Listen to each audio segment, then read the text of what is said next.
Good morning, ladies and gentlemen, and welcome to the People Processes Podcast, where we dive deep into the tools, laws, and yes, processes that you need in order to scale and grow your business. We help organizations all across the United States streamline, optimize, implement, and revolutionize their HR operations.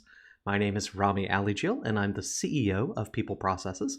We've helped hundreds of companies and thousands of HR leaders across the world get their people processes right. Today, we're going to be taking a look at the PPP loan forgiveness application, which was released on Sunday, May 18th. We're going to go through it.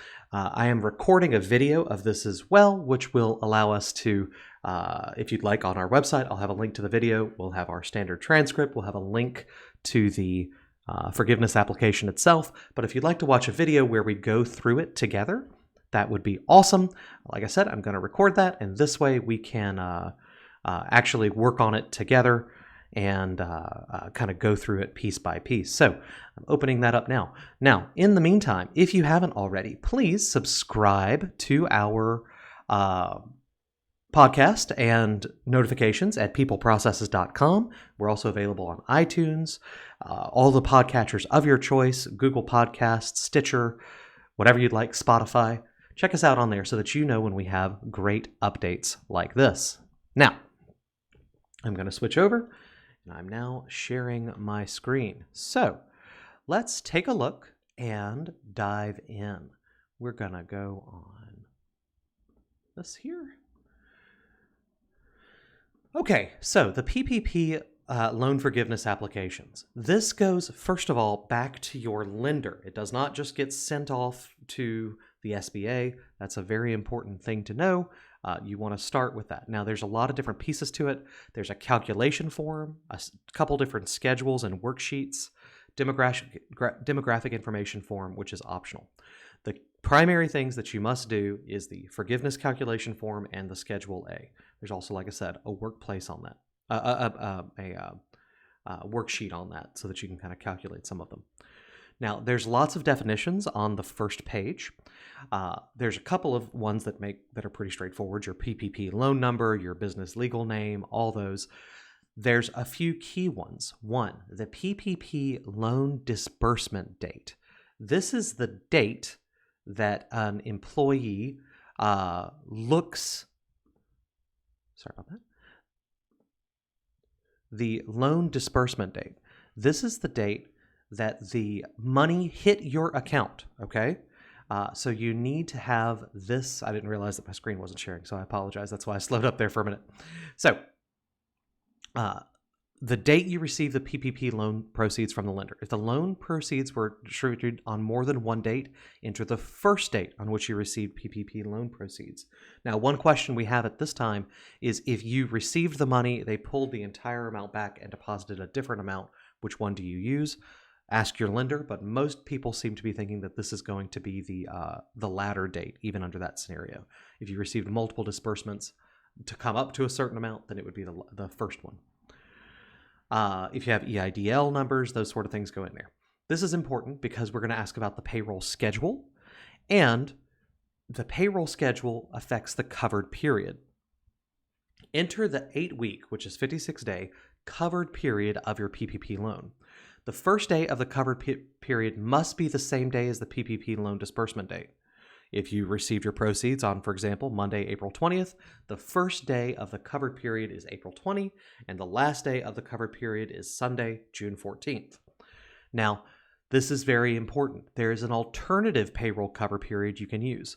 This is for administrative convenience. Borrowers with a biweekly or more frequent payroll, so those are your weeklies as well, may elect to calculate eligible payroll costs using the 56-day period that begins on the first day of their first pay period following the PPP loan disbursement date.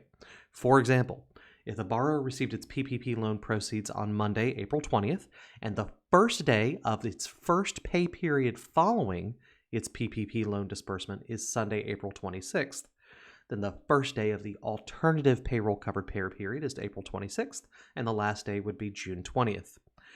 Borrowers who elect to use this must apply the alternative payroll covered period whenever there is a reference in this application to the covered period. or the alternative payroll covered period. However, there are a few places where it asks to the covered period only, and that would be the original one for your 8 weeks afterwards. And it's mainly just for it's so that you don't put the wrong dates in there. So you have to disclose both the normal covered period and the alternative covered period if you're going to use that. If you received loans in excess of $2 million, you must check a special box. That's basically the "we're going to audit you" box. So that's important. Okay. Now I'm going to hop on down. There's a lot of different kind of explanations on there, but I'm going to go to the application. We're now on page 3. It's it looks like a pretty straightforward form. Business legal name, DBA name, business address, ID, that kind of thing. Your loan number, your lender's loan number. You may need to leave that blank and send to them. The loan amount and the disbursement date. The employees at the time of the application. The employees at the time of the forgiveness application. If you did an EIDL, you have to put those in there.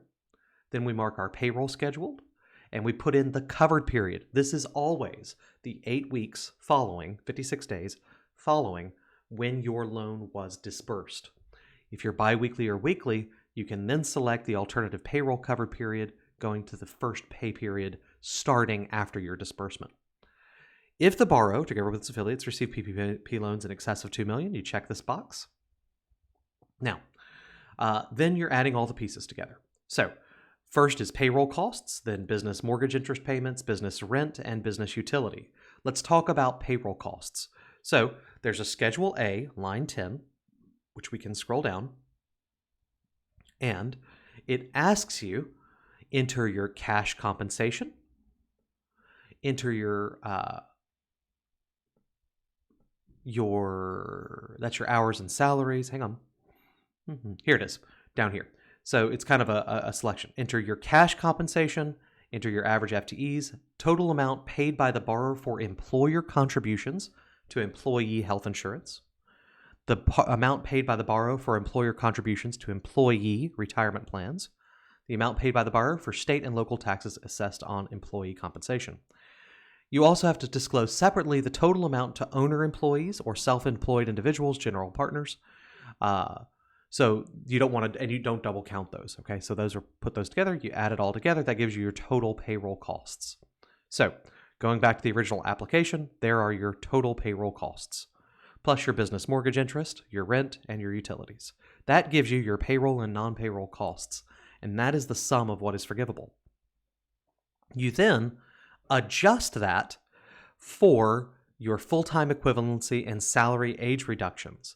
Now, these are all part on Schedule A. Again, they break this down. So what you have to do is actually say enter the, I want to find the exact numbers for you so that we don't. Here we go, Schedule A. All right, so this is the determine if pay was reduced more than 25%. To do this, you enter the average annual salary or hourly wage during the covered period. You enter the average annual salary between January 1, 2020 and March 31, 2020, and you divide the values by 1A and 1B. If 1C is 75% or more, enter 0, otherwise proceed to step 2. If January 1 to March 31 doesn't work, you can do the same thing. It actually says enter the annual salary or hourly wages as of February 15th. Enter the February 15th through April 26, 2020, and see if that happens. And it allows you to kind of go through a couple different ways of calculating this. If the average number of workers has been lowered, then you do have, you have an issue, right? Then it's going to wind up reducing your costs. You want to multiply the amount entered in those sections by 0.75 to see if it's positive or negative, and that's going to wind up being what you subtract from your form. I know this is hard on a podcast, guys. Definitely you want to check out the video so that you're looking at it with us together. The bottom line is that, to recap, there's your payroll expenses, which is your gross pay, your employer taxes on state and local taxes, your employer contributions to health insurance, your employer contributions to retirement, plus your mortgage interest, rent, lease, or utility payments. That gives you a dollar figure. That's then adjusted up or down or I'm sorry, adjusted down only, for full-time equivalency reductions and salary hourly wage reductions. So if your average salary is lower, your average hours are lower, then it will lower down. Then there is, when you put those together, you actually wind up calculating your potential forgiveness amount, and you get that forgiveness amount, which is what you will be done. Then on the next page, you certify quite a few items, and these are important.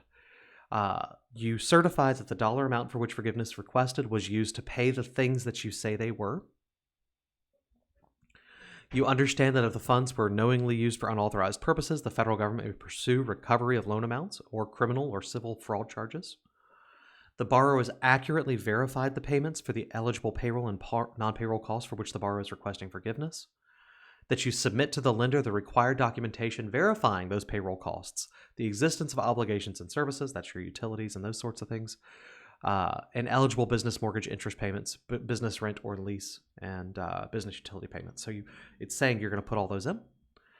The information provided in this application is true and correct in all material respects. There's a law that will punish you by up to 5 years in jail, fine up to $250,000 if you're lying.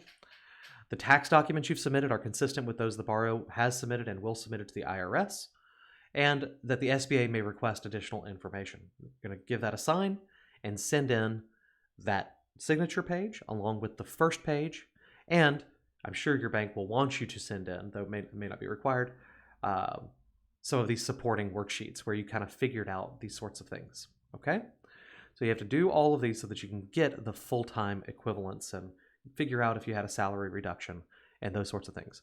When we look on here, employee name, employee identifier, cash comp, average FTE, salary, hour, wage reduction. If you're on our People Processes platform, we literally have a report you can use to print off and supply this. So it should take care of what you need. But for those of you who are not on our platform, you want to download this form, start taking a look, and start building out. You're probably not to the end of your 8 weeks yet. You probably want to take a look and build out a plan so that you're collecting this data as you process your payrolls throughout the pay period, and make adjustments. If you don't want to pay back money, you may need to hire a few more people. If you're going to pay back money, though, that's okay. They gave you more than they expect than it seems you needed. That's okay. You can pay it back. That's not the end of the world. I don't want listeners and business owners to get into a position where they feel like if they don't take advantage of every penny of this, they're making a mistake. I think you should take advantage of what you need to in order to keep your business running, but don't go so far as to try and spend this money for no reason. You'll cause more problems with your employees by overpaying them for no reason than you would by just behaving appropriately and doing your best. Worst case, you give them some of the money back. In the meantime, you got free money from heaven, and that's awesome. So just take a deep breath. I know a lot of people are really caught up on how do I get every penny of this forgiven, and I want you to get as much of it as is appropriate, but if you got too much, that's okay. You can pay some of it back. You can hang on to it and take it as a 1% interest loan for the next 2 years even, and spend it on other stuff. You don't even have to give it back if you don't want to. You just have to pay it back after you spend it on marketing or something else like that, maybe getting everybody set up at home. These are the sort of things that you can spend this money on. I just hope that our listeners don't get too caught up in trying to get every penny of this forgiven. Ladies and gentlemen, my name is Rami Ali Jill. I'm the CEO of People Processes, and I appreciate you tuning in, taking a listen. It's been a crazy few months, as you all know, and we are here to support you. But if there is anything I can do, please reach out, because we have so much information coming at us that if you need a breakdown on something, a deep dive into something, I want to help. You can reach us on LinkedIn, Facebook, Twitter. You can find us anywhere on there. You can also go to peopleprocesses.com. We have a live chat in the bottom right-hand corner. You can submit a question anytime, and I'd love to hear from you. Thank you for tuning in. Now it's time for you to go out there, have a great day, and get your work done.